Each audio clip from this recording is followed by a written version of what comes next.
हिंद। तो कल हम लोगों ने अध्यायवान वास्तविक संख्या इसे पूरी तरह से हम लोग खत्म कर दिए थे। तो कल हम लोग लास्ट टॉपिक के क्वेश्चन आंसर भी किए थे जो बिहार बोर्ड मैट्रिक परीक्षा में पूछे गए थे। तो आज हम लोग एक नया मैथ चैप्टर को हम लोग पढ़ेंगे, अध्याय 2 बहुपद। तो आज हम लोग दूसरे एनसीईआरटी का दूसरा लेसन अध्याय 2 बहुपद को पढ़ेंगे। बहुपद को यहाँ से ऑब्जेक्टिव और शॉर्ट क्वेश्चन लघु उत्तरी दोनों प्रश्न आते, दीर्घ उत्तरी नहीं आते, इसलिए यह एक महत्वपूर्ण चैप्टर है क्योंकि यहाँ से ऑब्जेक्टिव और लघु उत्तरी प्रश्न आते हैं। तो हम लोग इसे एकदम बेसिक से समझेंगे बहुपद को। बहुपद में 4 चीज को समझना बहुत ही जरूरी है, चरमान, अचरमान, गुणांक और पूर्ण संख्या। इसे हम लोग समझेंगे। पूर्ण संख्या मैंने आप लोग को बता दिया था कि प्राकृतिक संख्या में 0 को सम्मिलित कर देने पर पूर्ण संख्या बनते हैं। तो अब हम लोग चरमान, अचरमान और गुणांक को समझते हैं। तो चरमान किसे कहते हैं? बहुपद में हम लोगों ने देखा है जैसे 2x + 3y = 8। मान लेते हैं एक बहुपद है 2x + 3y = 8। तो चरमान किसे बोलते हैं? A B C X Y Z को चरमान बोलते हैं। चरमान जैसे यहाँ पर चरमान कौन हो गया? X Y. तो मतलब अंग्रेजी के अल्फाबेट जो होते हैं उसे ही हम लोग चरमान कहते हैं। A B C X Y Z इसे हम लोग चरमान कहते हैं। जैसे यहाँ पर है एक समीकरण 2x + 3y = 8। यहाँ पर चरमान कौन हो गया? X Y. अब हम लोग एक बात याद रखिएगा, चरमान जो होता है, चरमान निश्चित नहीं होता, इसे हम लोग बदल सकते हैं। जैसे यहाँ पर है 2x + 3y = 8, तो इसे हम लोग इस तरह लिख सकते हैं 2a + 3b = 8। तो चरमान कभी भी स्थिर नहीं रहता, इसे हम लोग बदल सकते हैं कोई भी अन्य अल्फाबेट में, ठीक। और अचरमान किसे कहते हैं? 1 2 3 4 संख्या को। जैसे यह एक बहुपद है 2x + 5, तो यहाँ अचरमान कौन हो गया? अचरमान किसे बोलते हैं? संख्या को। तो यहाँ 5 एक अचरमान हो गया। और अचरमान हमेशा निश्चित होता है। अचरमान बहुपद में हमेशा निश्चित होता है। यहाँ हम लोग 5 है, यहाँ हम लोग 6 तो नहीं लिख सकते, 7 तो नहीं लिख सकते। चरमान में हम लोग जैसे लिख दिए 2a + 3b, उस तरह हम लोग अचरमान में नहीं लिख सकते। तो अचरमान हमेशा स्थिर होता है, ठीक, समझ गए। अब हम लोग गुणांक को समझते हैं। गुणांक को जैसे यहाँ पर एक समीकरण है 3x + 2y = 8, ठीक। यहाँ एक समीकरण है 3x + 2y = 8, तो जिससे गुणांक रहता है। जैसे x का गुणांक किससे है? x का गुणांक किससे? 3 से। x का गुणांक किससे? 3 से। y का गुणांक किससे है? 2 से। तो यही है गुणांक। जैसे एक और उदाहरण हम लोग ले लेते हैं।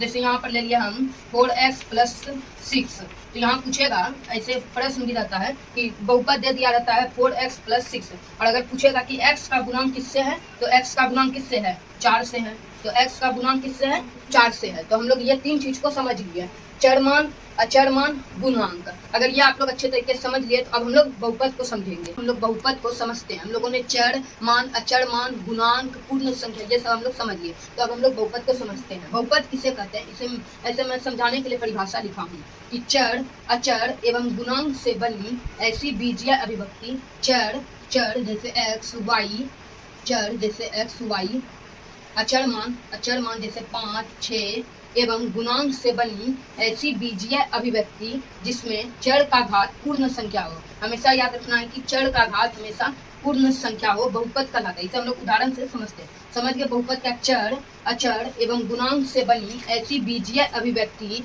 जिसमें चर का घात हमेशा पूर्ण संख्या हो, बहुपद कहलाता है। उदाहरण जैसे लिए हम लोग x² + 3x + 2, एक उदाहरण है x² + 3x + 2। ये बहुपद है।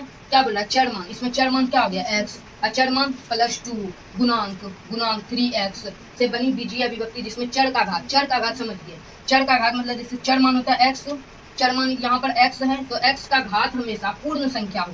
2 कैसा संख्या? पूर्ण संख्या। यहाँ x का घात है 2, तो 2 एक पूर्ण संख्या है। यहाँ भी x का घात कुछ ना है तो 1 है, 1 भी पूर्ण संख्या। तो यह क्या हो गया? एक बहुपद हो गया, ठीक, एक बहुपद हो गया। हमेशा याद रखना है कि बहुपद में चर का घात पूर्ण संख्या हो। जैसे एक बहुपद ले लेते हैं हम लोग 4x, एक बहुपद ले लेते हैं जैसे 1/x² + 5। अब इसे देखते ये बहुपद है कि नहीं? 1 है तो इसको ऊपर लाएंगे तो माइनस हो जाएगा, x का पावर -2 प्लस -5।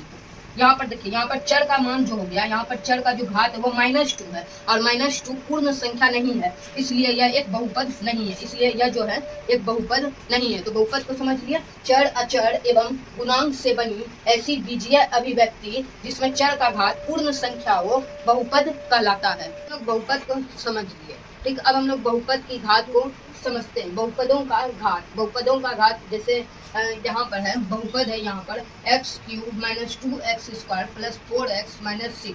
कई बार बिहार बोर्ड मैट्रिक परीक्षा में इस तरह बहुपद दे दिया रहता है और बोलता है कि इस बहुपद का घात बताए। तो यहाँ पर मैंने एक उदाहरण के स्वरूप आप लोग को बताने का प्रयास किया हूँ। बहुपद है x³ minus 2x² plus 4x minus 6। तो इसमें घात क्या हो जाएगा? घात किसे कहते हैं? बहुपदों का घात, बहुपदों का घात किसे कहते हैं? चर x के मान में चर x की मैक्सिमम पावर, चर x, यहाँ चर x है, ठीक, चर x की मैक्सिमम पावर को बहुपद की घात कहलाती है। ठीक, यहाँ पर बहुपद है x³ minus 2x² plus 4x minus 6।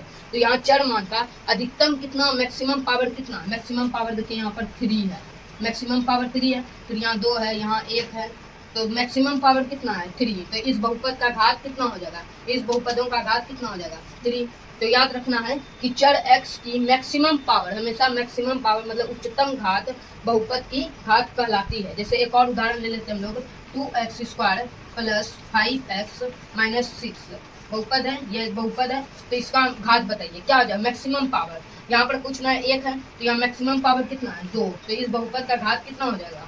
2। हम लोग बहुपदों की घात को समझ लिए। चर x के मान में मैक्सिमम पावर बहुपद की घात कहलाती है। तो हम लोग को क्लास 10 में पढ़ना है घात के आधार पर बहुपद के प्रकार। यहाँ से प्रश्न आते हैं घात के आधार पर बहुपद के प्रकार। तो घात के आधार पर बहुपद के क्लास 10 में 3 प्रकार ही महत्वपूर्ण है, रैखिक बहुपद, द्विघात बहुपद और त्रिघात बहुपद। तो अब हम लोग समझते हैं घात एक के बहुपद को रैखिक बहुपद कहते हैं। उदाहरण 4x प्लस 5, उदाहरण है 4x प्लस 5। तो यहाँ घात कितना, मैक्सिमम पावर कितना?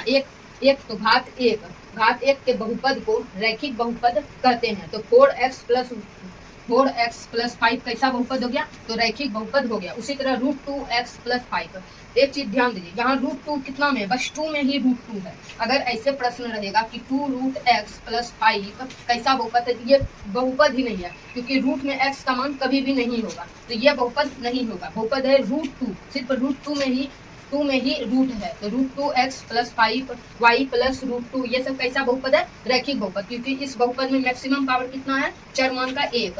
तो घात एक बहुपद को रैखिक बहुपद कहते हैं। ठीक, समझ गए? अब दूसरा घात दो के बहुपद को द्विघात बहुपद कहते हैं। ठीक, घात 2 के बहुपद को द्विघात बहुपद कहते हैं। उदाहरण 2x² प्लस 3x माइनस 2/5। यहाँ पर इस बहुपद का मैक्सिमम पावर कितना है? यहाँ कुछ ना 1, मैक्सिमम पावर कितना है? 2। तो ये कैसा बहुपद हो गया? द्विघात बहुपद। तो घात 2 के बहुपद को द्विघात बहुपद कहते हैं, मतलब मैक्सिमम पावर 2 होना चाहिए। जैसे 2x² प्लस 3x माइनस 2/5, इस बहुपद का मैक्सिमम पावर 2 है, तो ये एक द्विघात बहुपद है। y² माइनस 2, यहाँ भी चर मान का जो मैक्सिमम पावर है वो 2 है, तो यहाँ भी घात 2 है इस बहुपद का। y² माइनस 2, यह कैसा बहुपद है? द्विघात बहुपद। अब हम लोग त्रिघात बहुपद को समझते हैं। घात 3 का बहुपद त्रिघात बहुपद कहलाता है। घात 3 का बहुपद त्रिघात बहुपद कहलाता है। उदाहरण x³ माइनस 2, इस बहुपद का मैक्सिमम पावर कितना है? मैक्सिमम पावर 3 है, मैक्सिमम पावर 3 है, इसलिए यह कैसा बहुपद है? तो यह एक त्रिघात बहुपद है। उसी तरह 3x³ minus 2x² plus x minus 1। कई बार बिहार बोर्ड मैट्रिक परीक्षा में इस तरह का प्रश्न, इस तरह का बहुपद रहता है, 3x³ minus 2x² plus x minus 1। बताइए यह कैसा बहुपद है? तो हम लोग को मैक्सिमम पावर देखना। इस बहुपद का मैक्सिमम पावर 3 है और मैक्सिमम पावर 3 वाला बहुपद त्रिघात बहुपद कहलाता है। तो यह कैसा बहुपद है? त्रिघात बहुपद है। तो हम लोग आज कौन कौन से टॉपिक को पढ़ लिए? सबसे पहले हम लोग चर, अचर मान, गुणांक, उसके बाद बहुपद को समझे, उसके बाद हम लोग बहुपदों के घात को समझे, फिर कई उदाहरण से हम लोगों ने आप लोग को यह समझाने का प्रयास किया कि घात के आधार पर बहुपद के प्रकार मुख्यतः 3 प्रकार के हैं क्लास 10 में। कौन कौन? पहला है रैखिक बहुपद जिसका घात 1 हो, द्विघात बहुपद जिसका घात 2 हो, घात 2 के बहुपद को द्विघात बहुपद कहते हैं। उसके बाद त्रिघात बहुपद, घात 3 का बहुपद त्रिघात बहुपद कहलाता है।